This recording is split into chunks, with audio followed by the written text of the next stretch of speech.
عدل میں رسول صلی اللہ علیہ وسلم سے حاصل شدہ پیغام۔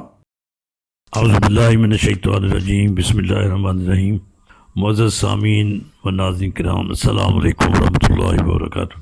آج عدل میں رسول صلی اللہ علیہ وسلم کے سلسلے میں پیغام نمبر 12 جو 4 مصروں یا جملوں یا بندوں پر مشتمل ہے جاری کیا جا رہا ہے۔ اس سے پہلے ہم معاشرے کے 35 افراد کے نام پر پیغام جاری کر چکے ہیں۔ اب یہ 4 مزید جہتیں جب شامل ہو جائیں گی تو ان کی تعداد بڑھ کر 39 ہو جائے گی انشاءاللہ۔ پیغام آپ کے سامنے پیش کیا جا رہا ہے، پیغام کو آپ سنیں، دیکھیں، سبسکرائب کریں اور سمجھ کر آگے بھیجنے کی کوشش کریں۔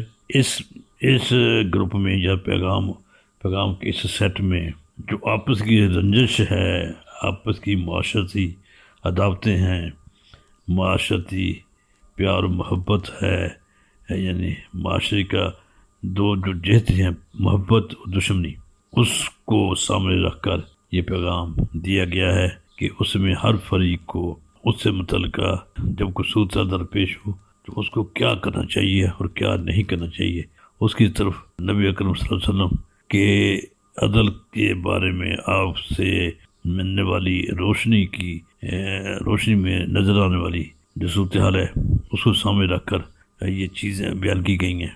امید ہے کہ آپ کو پسند آئیں گی۔ سنیے پیغام نمبر 12۔ السلام علیکم ورحمۃ اللہ وبرکاتہ۔ پیغام نمبر 12۔ مخالفوں سے اختلاف میں عدل کر، حامیوں سے پیار میں عدل کر، دشمنوں سے تضاد میں عدل کر، پیاروں سے التفات میں عدل کر،